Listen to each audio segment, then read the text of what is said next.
আমাদের বাড়িতে দেওররা এসেছিলেন ঘুরতে, তো তাদেরকে বলেছিলাম তোমাদেরও নিমন্ত্রণ। আমাদের মামা শ্বশুর মামি শাশুড়িকে বলেছিলাম তোমরা সাথে এসে পড়বে, সবাইকে নিমন্ত্রণ করেছিলাম আমাদের বাড়িতে খাওয়ার জন্য। তো রাত্রে খাওয়া দাওয়া করবেন বলেছিলেন, তো তার জন্য আমি রাত্রে কী আয়োজন করেছিলাম সেটাই আপনাদেরকে এই ভিডিওর মাধ্যমে তুলে ধরছি। আশা করছি আপনারা সবাই খুব ভালো আছেন, আমিও খুব ভালো আছি। তো দেখতেই পাচ্ছেন কী আয়োজন আমি করেছিলাম, তো সেটা আমি কীভাবে করেছি সেটাই এই ভিডিওর মাধ্যমে আপনাদের সামনে তুলে ধরছি। আমি সুস্মিতা রয় পাওয়াল নতুন একটি ভিডিও নিয়ে আপনাদের সামনে উপস্থিত হয়ে গেলাম। আশা করছি আপনারা সবাই খুব ভালো আছেন, আমিও খুব ভালো আছি। যদি ভালো লাগে লাইক কমেন্ট শেয়ার করে অন্যকে দেখার সুযোগ করে দেবেন। তো দেখতেই পাচ্ছেন আমি এখানের মধ্যে বলছিলাম যে আমার বাড়িতে অতিথি আসবে, তাদের জন্য আমি সন্ধ্যার সময় রান্না বসাচ্ছি। তো কী রান্না করছি সেটাই আপনাদের সঙ্গে শেয়ার করছি। তো দেখেন এখানে টমেটো, কাঁচা পেঁয়াজ, ক্যাপসিকাম, এখানে মাংসর জন্য নানান ধরনের আয়োজনগুলো সব আমার শাশুড়িমা কেটে রেডি করে দিয়েছেন। এখানে মশলাগুলো আমি রেডি করে নিয়েছি। মশলার মধ্যে জিরে, ধনে, পানমরি, আদা, কাঁচামরিচ, টমেটো সব দিয়ে আমি সেটাকে মিক্স করে পেস্ট করে নিয়েছি। পেস্ট করে দেখেন এখানে কড়াইয়ের মধ্যে তেল দিয়ে সেখানে আমি পানমরি, তেজপাতা, এলাচি, দারচিনি সব দিয়ে আমি এটাকে মানে সম্বাস হয়ে যখন গেছে তখন আমি এটার মধ্যে কাঁচামরিচ, পেঁয়াজ আর রসুন দিয়ে সেটাকে ভালো করে গোটা গোটা রসুন দিয়ে সেটাকে ভালো করে আমি নাড়াচাড়া করে এখানে হলদি, শুকনা মরিচের গুঁড়ো আর লবণ দিয়ে দিয়েছি। লবণ দিয়ে সেটাকে ভালো করে ভাজা করে এদিকে দেখেন মাংসটাকে আমি ম্যারিনেট করে রেখেছিলাম, চিকেন ছিল, তো সেটাকে আবার আমি সেখানে দিয়ে দেবো। একটু ভাজা হতে দিয়েছি, গন্ধটা যাতে যায় গিয়ে কাঁচা গন্ধটা। তো যখন হয়েছে তখন কিন্তু আমি দিয়েছি। আর এদিকে কিন্তু সামান্য একটু মশলা রেখেছিলাম সেটা পরে দেওয়ার জন্য, যখন আর একটু ভাজা হয়ে যাবে তখন দেবো। তো এদিকে একটু সামান্য ঢাকা দিয়েছিলাম, ঢাকা দিয়ে আমি উঠিয়ে দিয়েছি, কেন চিকেন বেশি ঢাকতে হয় না, নাহলে গলে যায়।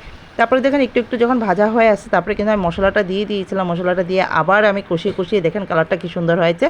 তারপরে যখন পুরো ভাজা হয়ে গেছে তারপর আমি এখানে দেখেন দিয়ে দিয়েছি আলুটা যখন ভাজা হয়েই গেছে তখন আমি দিয়ে দিয়েছি গরম জল দিলে তো বেশি সময় লাগে না। তারপরে যখন মশলাটা, মাংসটা, আলুটা ঝোলটার সঙ্গে যদি না মিশে তাহলে তো টেস্ট লাগবে না, তার জন্য আমি কি করেছি সেটাকে অল্প সময়ের জন্য আমি বসিয়ে রেখেছিলাম। তো টকবো যখন হয়ে আসছে আমি মাংসটাকে নামিয়ে দিয়েছি। এদিকে দেখেন বলছিল দেওরা চিলি চিকেন খাবে, তো তার জন্য আমি চিলি চিকেনটা বানিয়ে নিয়েছিলাম।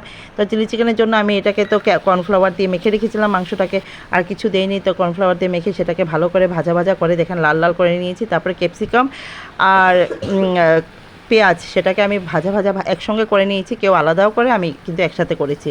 করে তারপরে দেখেন এখানে soya sauce, chilli sauce, tomato sauce তিনটা আমি দিয়ে দিলাম নিজের আন্দাজ মতন করে। আপনারাও নিজের আন্দাজ মতন করে দেবেন, কেন কি সয়া সসটা খুব টক থাকে, অল্প করে দিতে হয়। টমেটো সসটাও টক থাকে, সেটা হিসাব মতন দিতে হয়, মিষ্টিও থাকে। তো সেটাকে আমি ভালো করে মিক্স করে যখন নাড়াচাড়া করে একটু ভাজা হয়ে আসছে আমি চিকেনটাও দিয়ে দিয়েছি। চিকেনটা তারপরে ভালো মতন যখন ভাজা হয়ে আসছে তারপর সামান্য একটু জল দিয়ে দিয়েছি। জল দিয়েছি কেন, গ্রেভি যেন হয়, সবাই আমাদের ঘরে সবাই গ্রেভি খেতে খুব ভালোবাসে। তো দেখেন এটাও টকবক করে যখন একদম গ্রেভি হয়ে গেছে সামান্য একটু চিনি দিয়েছি, কেন কি সয়া সসটা খুব টক থাকে, তার মধ্যে এখানে ক্যাপসিকাম এগুলো তো আছেই। তো সেই জন্য আমি কী করেছি একটু সামান্য চিনি দিয়ে যখন গ্রেভি হয়ে আসছে দেখেন নামিয়ে দিয়েছি। কালারটা কেমন হয়েছে জানাবেন। এদিকে দেখেন ফ্রাইড রাইসের জন্য আমি বিনস, গাজর, কাজু দিয়ে কিশমিশ দিয়ে আমি সেটাকে ভালো করে নাড়াচাড়া করে ভাজা করতে দিয়ে দিই। ওখানে এলাচি আর দারচিনিও দিয়েছি একটু।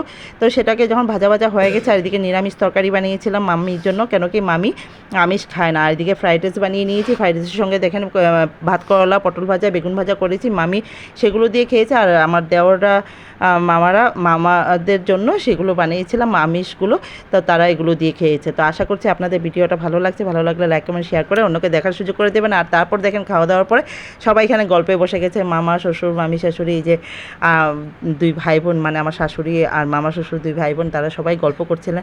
আমরা দাঁড়িয়ে গল্প করছিলাম, সাথে আমি একটু ভিডিও করে নিয়েছিলাম। আর ওদিকে তারা কিন্তু খাওয়া দাওয়াতে ব্যস্ত ছিল। তো এই করে আমার ভিডিওটা হয়েছে। আয়োজনটা কেমন লেগেছে একটু কমেন্টসের মাধ্যমে জানিয়ে যাবেন। ধন্যবাদ।